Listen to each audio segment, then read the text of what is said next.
Hello, and welcome to the latest Renegade Investor Report with me, Graham Rowan. A very timely one this week, as we are only a couple of weeks away from Rishi Sunak's autumn budget. I want to talk about how his options are narrowing and look at the state of the nation as we head into this latest budget statement.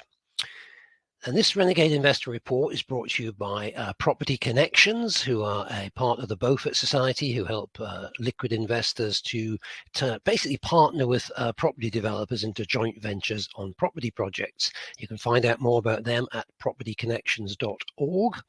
And also by Monaco Estate, helping people to find their dream home in the world's favorite tax haven. And you can see more about them at monacoestate.com. So, Rishi Sunak is running out of budget options. That's my humble opinion, as he juggles so many things in the air at the moment. We've obviously come out of the most bizarre 18-month period, not something he could have expected when he went into politics, not something any of them could have expected. We've seen this very week a highly critical report of the initial response to the pandemic. But of course, there were some good bits eventually with the vaccine rollout and with the support that was put in place for businesses with bounce back loans, SIBILs, and furlough schemes, etc. So he's had to juggle an enormous amount, and cost figures of 322 billion are bandied around. So it's against this kind of backdrop, I suppose, that we have to set our expectations of this budget.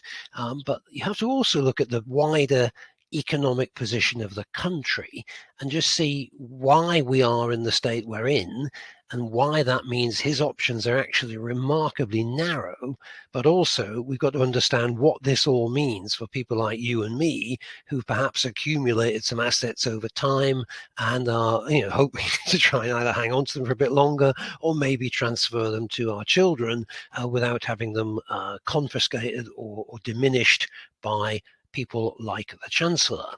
So let's have a look at the bigger picture, and then we'll home in on what Rishi's been saying and what Rishi's been doing. And you might be shocked to learn that some of the things he does don't quite seem to tally with some of the things he says. Politicians, really? Come on. No, call me an old cynic. Well, let's have a look. So there are lots of different things you can go to find where you think our debt position is. This is one of them, nationaldebtclock.co.uk, and they put our current debt at £2.577 trillion. And it's only recently we've started using the word trillion. I think it means 1,000 billion. There were times when it might have meant a billion, but I think it means 1,000 billion. To bring it into a more measurable size, it's £5,170 per second. So in the time I've been talking, it's already increased, I suspect, by way more than your annual income. What that means actually is about £41,400 per citizen and about £71,000 per taxpayer, because of course a lot of citizens are not taxpayers. And we had passed another milestone recently. Our debt is higher than our entire economy, our gross domestic product.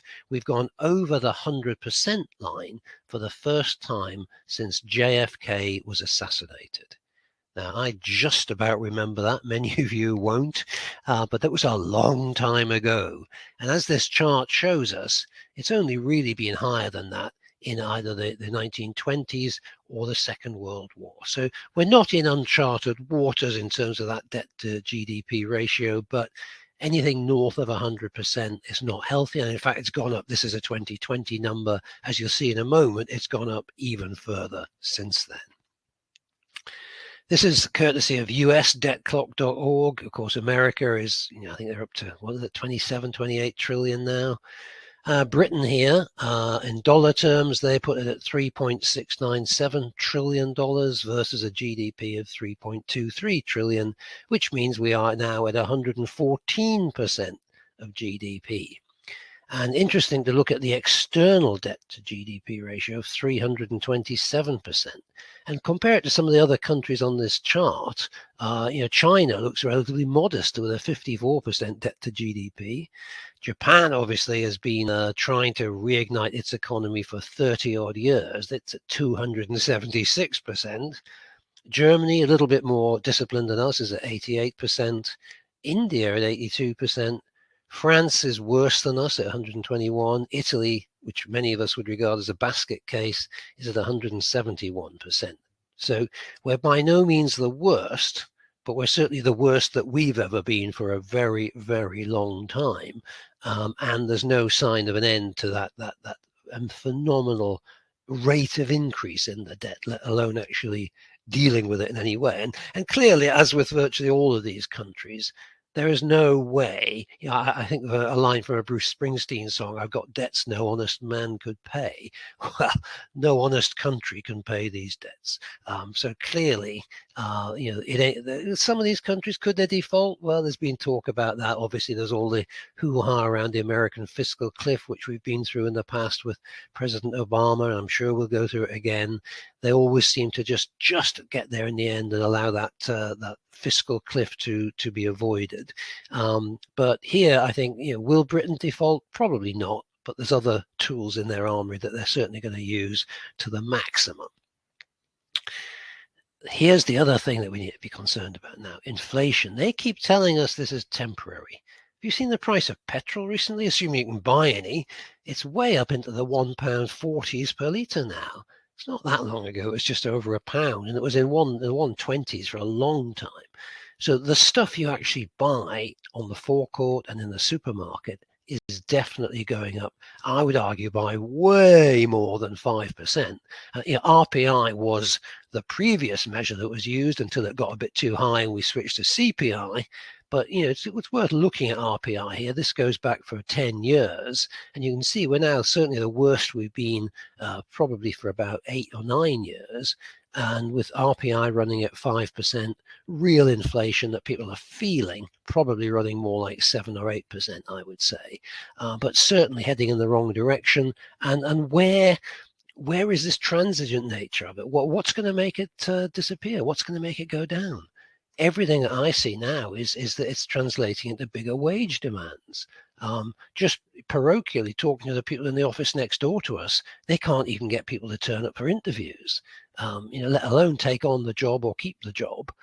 So we've got a bit of a recruitment crisis because people are just not coming back to work in many cases, particularly in the lower paid jobs. So, look at the lorry driver shortage. That's been known about for years. It's nothing to do with it's not even Brexit related, but, certainly wage demands are increasing, and that's only going to make the inflation become more embedded as costs rise for businesses. Look at the impact of this latest energy crisis and the companies that are talking about closing down because they simply can't make a profit if they have to pay this much for their energy because they're such energy intensive businesses. And now there's a huge row going on between the business secretary and the Treasury. And he claimed on a TV interview that he was talking to the Treasury about help for these firms. The Treasury then briefed against their own government business secretary, saying, no, he's not. No, we've had no such conversations. And then clearly behind the scenes, Boris wades in, and now number 10 is supporting the business secretary against the Treasury. And now there's talk of loans being made to these businesses. So what you can see are heads clashing at the highest level of government about how to respond to the impact of these inflationary forces, like was it a 500-600% increase in wholesale gas prices in 6 months? I don't think that's likely to be terribly transient, do you? Petrol prices, a year ago they were kind of negative. Now they're up at $80 plus a barrel. So, these prices seem to me to be definitely in there for at least the medium term. And it's going to, what's going to cause the deflation? Is that going to be an economic collapse? Is that going to be something that's going to impact stocks and shares and property and everything else? Watch this space. But right now, we have I think, an overheating economy with a lot of demand, a lot of pent-up demand, supply chain issues, So when you got more demand and less supply, what happens to prices? That'll be economics 101. That's where we're at the moment, and I can't see what's going to change that on the immediate horizon. And look at the impact of this inflation. It's skyrocketed from 1.4% in January to 4.8% in September. Now, there's a whole generation of people in finance, in business, and in government who've never lived through inflation above 2%. It's been so benign for so long, it's just not in their kind of mental model. So there's a huge amount of adapting having to go on at the moment. How do we cope in a situation where we have to pay higher wages, where we have to pay much higher input costs, but we haven't invested in new and more productive plant? So the only thing we can do is either A, go out of business, or B, borrow more and kick the can down the road, or C, put our prices up and stoke the inflation across the economy. Even the government has got to think about this, because a quarter of all their debt is index linked. People buy these index-linked gilts thinking at least it gives them a little bit of protection, even though the yields are still pathetic. But 25% of what the government has to pay out is going up all the time with inflation. And a 1% rise in interest rates would add 10 billion to their annual interest payments. A 1% increase in the RPI adds another 6 billion. So the Institute for Fiscal Studies is pulling all this together and saying that what's already happened is enough to increase the government's interest payment bill on its debt mountain by 15 billion a year. Now, you may recall that we'll be coming onto it in a moment. There's a new NHS levy just being introduced to raise about 12 billion a year. And that's an extra 1.25% on NI for everybody, employers, employees, people taking dividends. And that alone, which has caused quite a furore, understandably so, that isn't enough to cover the increase in the interest payments on the existing debt just caused by the inflation we're seeing now. And already the Bank of England is talking about tapering. It's talking about perhaps the first interest rate rise this year to try and tame this inflation that's skyrocketing at the moment. So that will also increase the costs for the government. So if a 1% increase is going to add 10 billion, even a 0.25% increase, which is very much the sort of thing we're looking at, that's going to be another, 2.5 billion on the bill. So, as this mountain increases, and this is where the modern monetary theorists break down. Yes, of course, we can go on printing pounds and pounds and pounds forever, but ultimately, if they're treasuries, there's a coupon on them of some kind. There's an interest bill to pay, and there's all the previous ones to pay. And the more we have this debt, and the more we have inflation, and the more we have interest rate rises, the higher becomes the interest cost burden the government has to carry. And that's the scenario we're already in post banana syndrome, and that's only going to get worse as wage demands increase and all the other cost increases funnel through the system into inflation. The Bank of England has to respond with interest rate rises, and that whole cycle begins again. 1970s, here we come. Maybe people are talking about stagflation, where you get this inflation without economic growth. That at the moment is looking the most likely option. Here's the sad story of our GDP. Obviously, it crashed and burned last year. There is, if you look at a very recent chart, there's obviously a recovery, and that blue line will be coming back up somewhere towards normal. But I think the main message I would take from this is that GDP growth has been fairly anemic, around about 1.5–2% for some time now, before banana syndrome. So it's not like that we were already doing great until this horrible thing came along.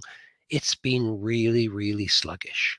And that's been the fundamental problem for all Western economies. They just can't seem to trigger enough growth to cover the commitments they're making on spending. So, again, if you and I ran our personal finances or our businesses like this, we'd be bankrupt, we'd be in CVAs, or we'd be in jail.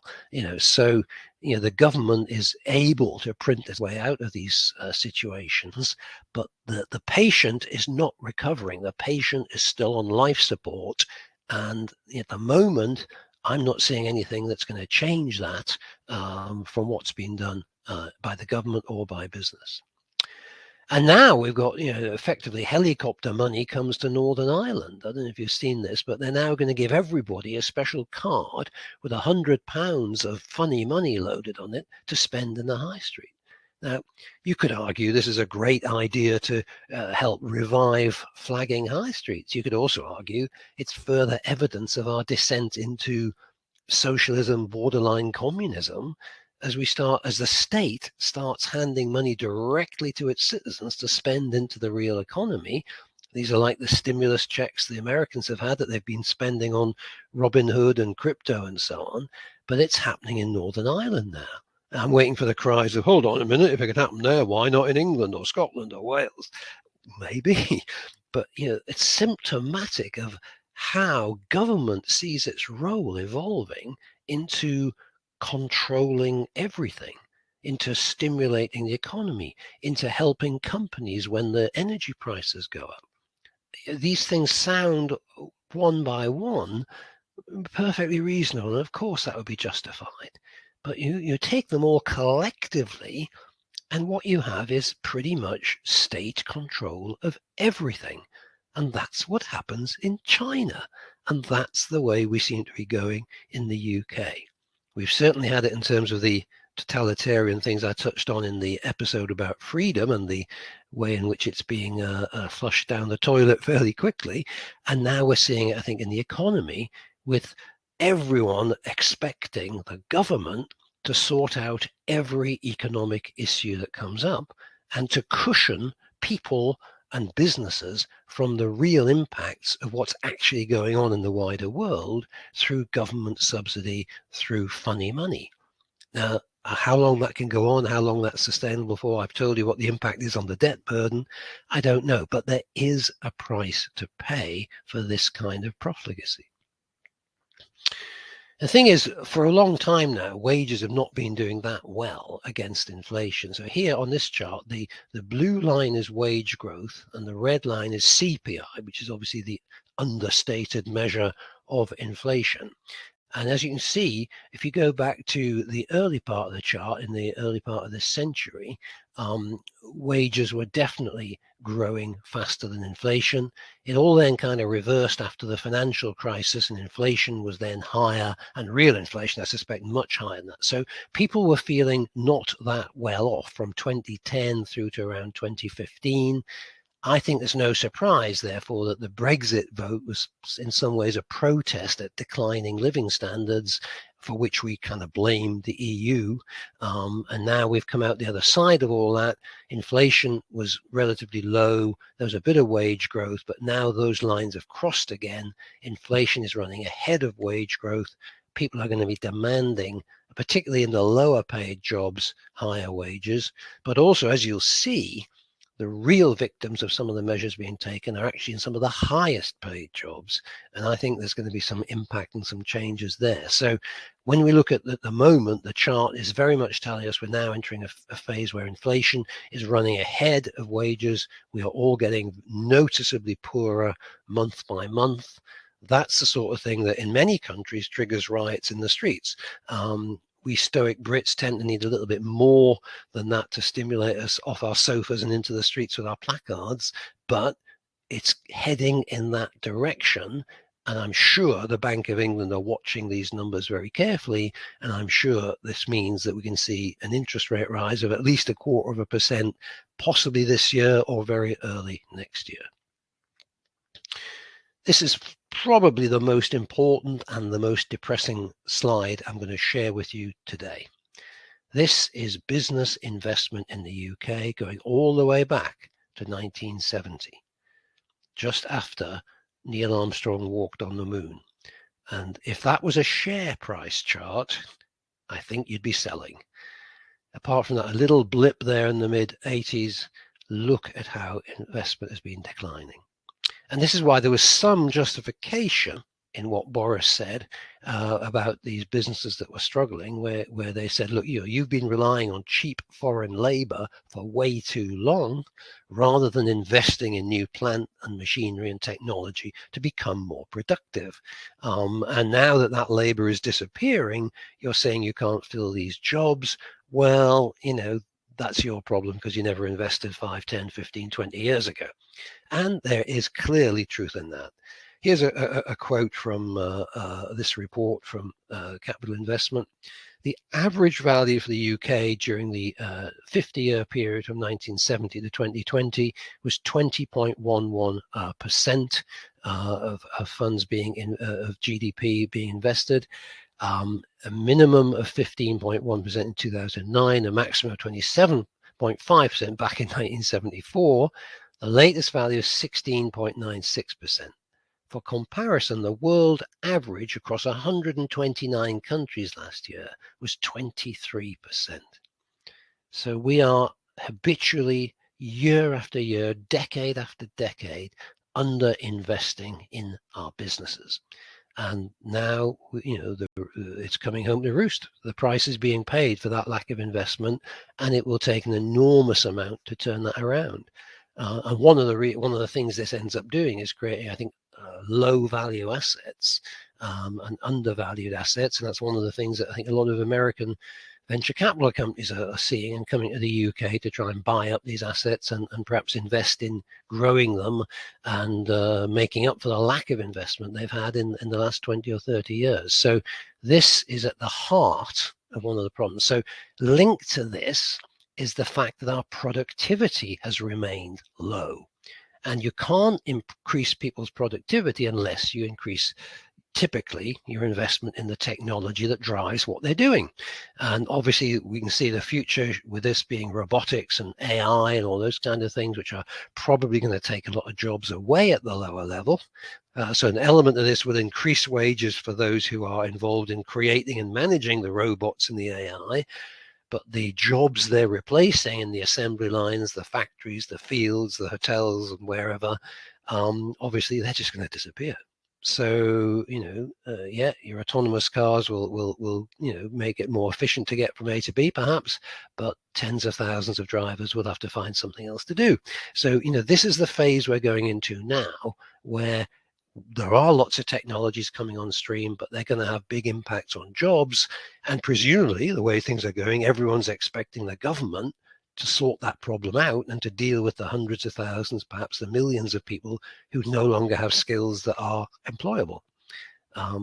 That's next on their agenda. So I think it's always interesting to see what politicians say versus what politicians do.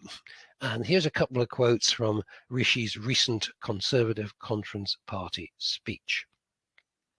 I believe in fiscal responsibility. Stacking up debts for future generations to pay is not just irresponsible, it's immoral. Well, we are stacking up debts at a record level. They've never been higher, and future generations will be paying them for decades to come. It's not the state's money, it's your money. Exactly, Rishi. That's why we want you to stop spending so much of it.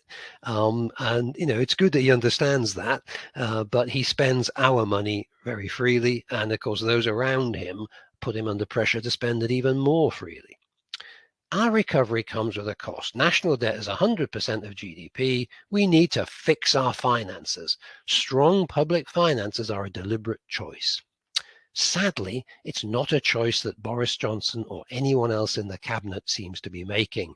Rishi is a lone voice on fiscal discipline in this government. And although he stood there singing the praises of Boris Johnson in this speech, and even saying and implying, almost putting these words into Boris's mouth, clearly already he's lost his battle with the business secretary on this energy crisis. There'll be many others. Every time he tries to push for restraint, Boris pushes for spend, spend, spend. And of course, Boris's personal finances are a train crash, whereas Rishi married rather well, marrying a billionaire heir to the Indian Infosys IT company. So I think he's kind of got a bit more fiscal restraint. He's also they own a business. They invest in it. They have, I think, a venture capital business, invest in early stage technology companies. So he has some experience of business. Boris obviously only uses 4-letter words when he talks about business. So Rishi is probably closer to being a friend of business than Boris, but he's a lone voice and he's clearly being overruled in cabinet by Boris. And he actually, I thought it was a very telling remark. I'm grateful to my predecessors for 10 years of sound management. In other words, the austerity period. That was the only time in recent memory when a government was actually trying to get the finances under control. And of course, the last thing this government wants and the last thing the red wall voters want is more austerity.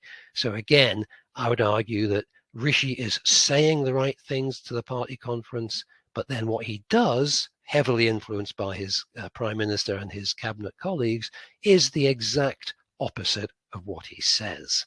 Shock horror, I knew you'd be surprised at that one. Some headlines: highest taxes since the Second World War, as Boris abandons manifesto pledges. Tax burden to rise to the highest in 70 years. This is a £36 billion new NHS tax that's been introduced, as you know, this extra 1.25% paid by employers, employees, and dividend payments. And it's not although it's being positioned as an NHS levy, it is actually a permanent new tax, the first since VAT in the 1970s. So, I did say, if you've been watching any of my content for a while, in terms of where we are in the fourth turning and the crisis period and everything, there's going to be new taxes and there's going to be increased taxes. And this is, we're right in the middle of that phase now. And there's more to come. And of course, calling it an NHS levy straight after the banana syndrome, what politician, what future government is ever going to take that off the statute books? It's a bit like the American Patriot Act here. What politician is going to vote against an NHS tax? Very clever nomenclature. Some key numbers. By 2023, which is only 18 months away, we'll be spending 171 billion on health and social care, compared to 114 billion on the state pension, the winter fuel allowance, and pension credits put together. The tax burden is now 35% of our entire economy, the highest since the late 40s. The highest 14% of earners will pay 50% of this new NHS tax. And of course, that's so right on message for the red wall. We're soaking the rich. They're paying the most for this. And it'll be a separate tax, a separate deduction on your payslip after tax and NI. First time we've seen that since the 1970s. If you're one of the higher earners, remember I said it's not just people on low wages that are going to be hit by some of these developments. If you're earning over 150,000, you'll now pay 48.25% tax on every additional pound that you make. The only good news for you is you're not the worst off. The worst off, the biggest losers, are those earning between 100,000 and 130,000, whose marginal tax rate will now be 63.5%. Here, take it all. I don't want it. Just give me a few pennies back. Thank you, Rishi. That's 40% income tax, 2% NI, 1.25% levy, and losing all their personal allowances. So for every extra pound they make, they get to keep 36.7p of it. Now, it's not quite as bad as in the Beatles days when George Harrison wrote that Taxman song, 1 for me, 19 for you. But we're getting back to that sort of level. So, these can become an enormous disincentive. I mean, this is going to affect some of the brightest and best people in the land. Are they really going to want to strive for that promotion or that bonus when they're going to give 2/3 of it straight to the taxman? There's a balance to be struck here. Everyone has to pay a fair share, but 63.5% is not a fair share, especially when there's over 40% of the population paying absolutely zero tax at the moment. So I do not regard this as fair, and for this to be brought about by a supposedly conservative government and a supposedly conservative chancellor is an outrage. The truth of the matter is, that I've been saying for some time, those of us who've accumulated some wealth or some assets or some high income are not represented in the British political system today. We are outcast and reviled. We're just here as a target to be shaken down for as much money as possible to fund the socialist policies of a so-called Tory government. The new tax will reduce the NHS backlog, but not by enough, according to the people running the NHS. Care costs are capped at 86,000. They're triggered at 100,000. So you now have some degree of subsidy between 20,000 and 100,000 of personal assets. Above 100, you have to pay up to 86,000.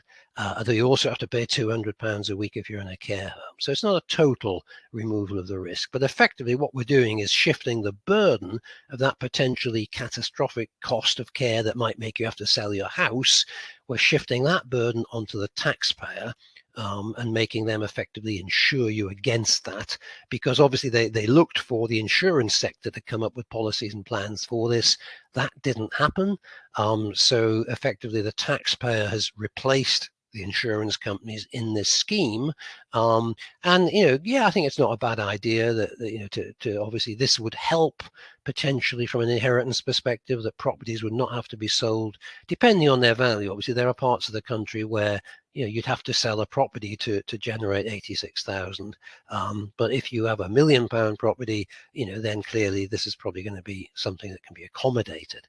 But having said all of this and having seen all of the downside and drawbacks, what the NHS providers are saying is they need twice as much money as this to actually clear the backlog and provide the service that the government wants. So we're not out the woods yet. You can expect, of course, once a levy like this comes in, do you think it's going to stay at 1.25%? I think I've got some naivety pills around here somewhere if you want to try them. Once a levy comes in, I'm trying to think what the first income tax was in about 1907. I think it was only for I think was it a penny or something.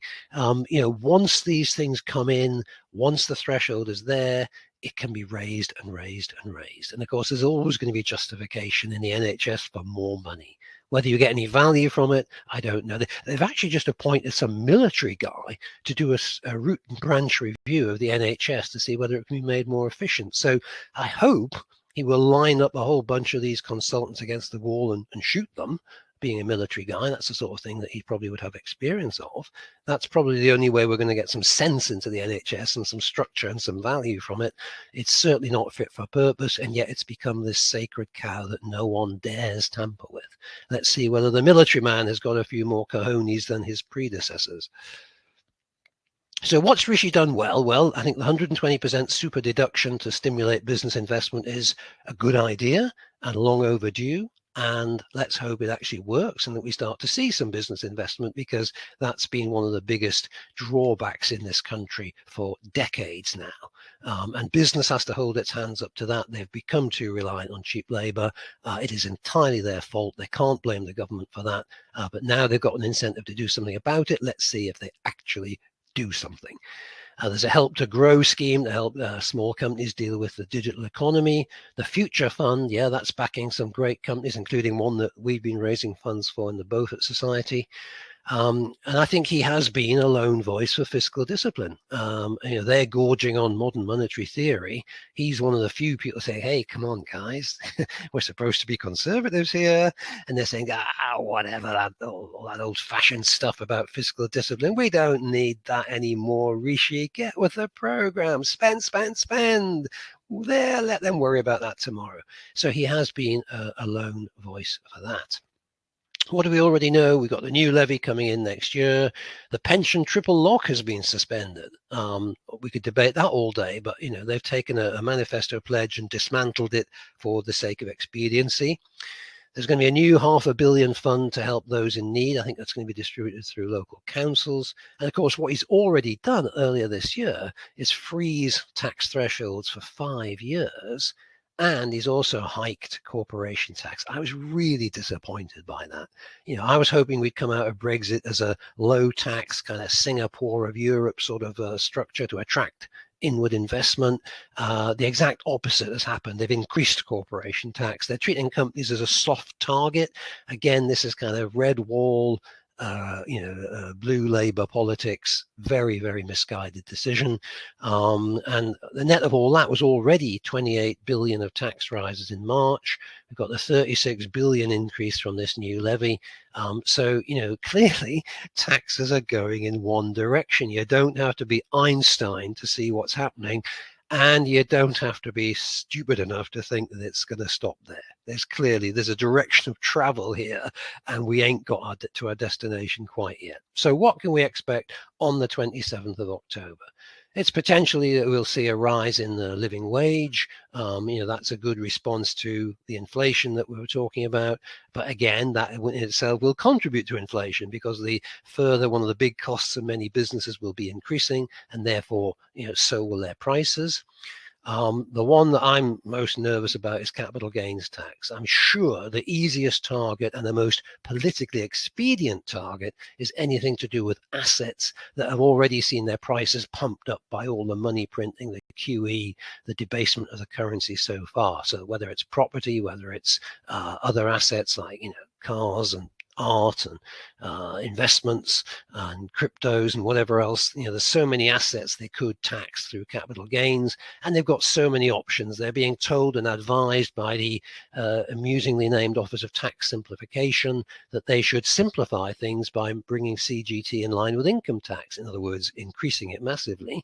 There's also the allowance, of course, 12,300. Just as he slashed, or his predecessor slashed, the dividend allowance, I think that's an easy target. So without appearing to increase the rate of tax, you actually bring loads more people into the capital gains tax net by reducing that 12,300 annual allowance. I think there's a strong possibility we'll see that. And also, of course, the old chestnuts we keep rolling out every time, twice a year. Is he going to change pension contributions? Is he going to stop higher rate tax relief on pension contributions? Is he going to reduce the lifetime allowance even further? Because people still think, £1 million is a lot of money. Well, try buying an annuity with that. You still couldn't buy the average wage with £1 million. And yet most people are forced into higher risk investments like stocks and shares, because they're trying to get some return on their pension to try and generate enough income to live on. So is he going to further reduce that allowance? There are rumors he's going to have a go at inheritance tax and overhaul that system. The inheritance tax threshold hasn't changed since 2009. I know they introduced this family home thing, but fundamentally, talk about fiscal drag over, what's that now, 12, 13 years? And now we've got 5 more years of it from all the other things he's already announced. And finally, I can't help but think, they're making such a big thing about the COP26 climate change conference. I can't help but think there'll be some green tax revealed. In fact, wasn't it a joke? Did you see the announcement this very week when wholesale gas prices are spiraling up 500%, 600%, 700%? People's bills are going to be thousands of pounds next year. There's a massive energy crisis. What does this government announce? A new green tax on energy bills, as much as another 7% on top of everything else you're going to have to pay, because we want to fund all these green initiatives. I mean, where is their brain? Where's their political nous? Even if you were going to do that, wouldn't you delay that one until maybe March, when the fuss had died down a bit around energy prices? But to announce it in the very same week that companies are going bust in the energy sector, companies are saying, I'm going to have to close because we're an energy intensive user, we can't afford these bills. We're saying that, okay, we'll keep the cap in place for consumers till March, April, but then it's going to go up to, you're going to be paying 2,000 quid a year for your electric next year. And then they announce a 7% levy. It's a kind of mixture of arrogance and complacency that I find so offensive. And it's just plain stupid politics, but that's what they've announced. And there could well be another one of those on the eve of the conference, just to kind of greenwash the government as everyone arrives for this important event. So it's the usual pick and mix, I think.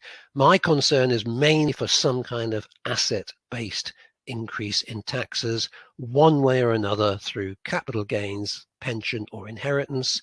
They go where the money is. And clearly, there's a lot of political will to be seen to make the rich pay a bigger share of any kind of increase in costs that's come out of the banana situation. And also, they're trying to build back better, as they used as their conference slogan. So that's what I think we can expect.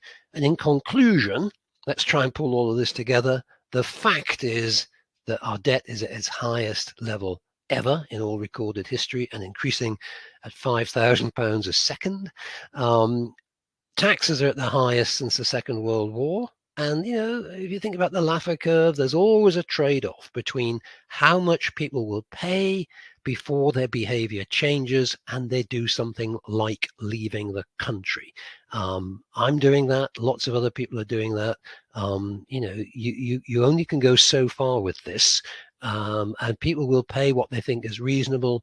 But once you go above that threshold, they start taking other actions. And it takes a while for that to filter through to the real economy and the tax take and everything else. But I think they're playing with fire if they further increase taxes from where we are today. But I can't see that Rishi has any other option, given that he's trying to, in some way, balance the books against all these new spending pledges that his colleagues are making. But it's clear that he's the last surviving bastion of fiscal discipline in the cabinet. They don't care about it. They're going to spend. They don't care about breaking manifesto pledges. They've done that several times now with the pension triple lock, with saying there'll be no new taxes, etc. But the problem is investment and productivity remain low. So how does Rishi try to balance the books? Well, he needs to reduce the real value of all that debt through inflation and through keeping interest rates below inflation, also known as financial repression.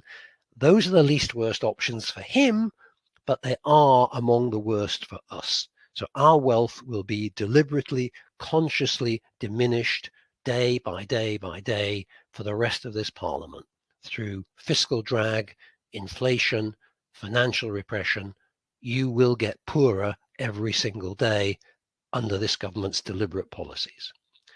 And the audience for Renegade Investor Report typically is people who have achieved some success and have grown some wealth in their life, got some net worth. You are the prime target to bear the burden of any current and future increases in tax. And you should expect those particularly on assets. You've seen the impact on income. Some people are going to be paying 63.5% income tax in total. You, if you own assets, are probably next in the firing line. Let's see what he comes up with on the 27th. Maybe having done so much ahead of the budget, maybe this will be a low-key one and he'll hit us with more in the spring budget next year. We'll see on the 27th of October. I hope I'm wrong, but I fear I'm not. So thanks very much for watching. I'll see you again on another Renegade Investor Report very soon.